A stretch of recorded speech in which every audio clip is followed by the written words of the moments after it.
On a constitué 18 équipes. Les participants sont au nombre de 90, donc 5 membres par équipe. Donc ils seront regroupés dans différentes salles. La journée typique sera, il y aura une petite introduction par des coachs sur différents mots-clés pour permettre d'orienter les solutions vraiment dans la bonne direction. Ensuite, ils vont se retrouver dans leurs équipes constituées de fiscalistes, de designers et de développeurs pour la précision des solutions.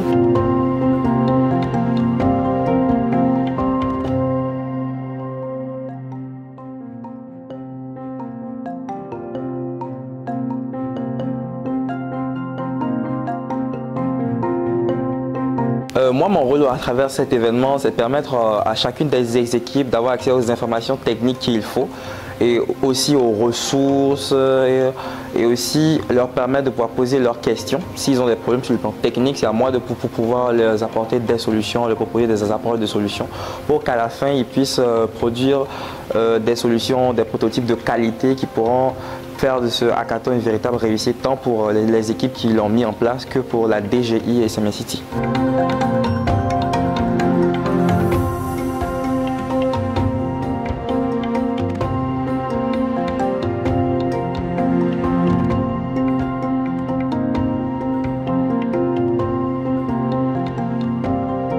Je participe à ce Fiscathon parce que c'est la première au Bénin et que ça permet de dématérialiser le système fiscal. Donc on va voir ce qui nous attend. J'ai décidé de participer parce que je recherchais depuis un moment un sentiment d'accomplissement. Parce que participer au hackathon, c'est souvent des projets challengeants que tu dois développer en peu de temps. Et pendant cette période-là, tu dois te décarcasser, charbonner pendant 3 jours, 4 jours pour sortir quelque chose d'intéressant.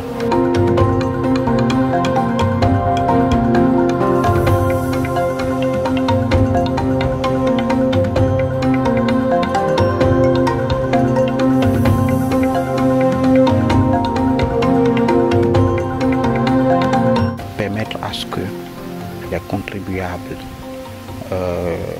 puissent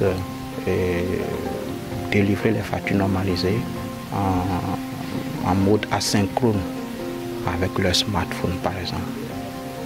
Permettre à ce que le contribuable puisse recevoir directement sa facture dans son système de facturation.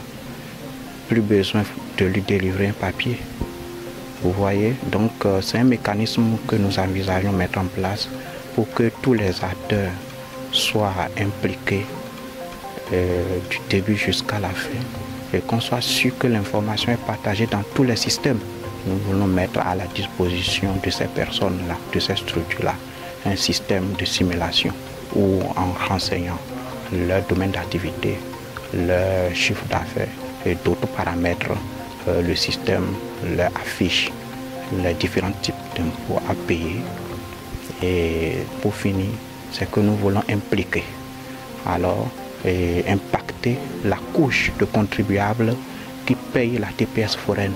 Il s'agit des vendeurs ambulants, les contribuables sans domicile fixe, les marchands, ceux qui vendent dans des marchés.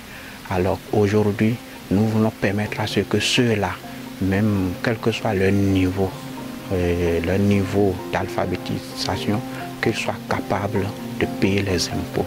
Pourquoi pas en utilisant de la messagerie vocale, en utilisant d'autres techniques qui vont leur permettre de payer facilement et aussi de permettre de sécuriser les recettes que nous collectons auprès de cette couche de contribuables.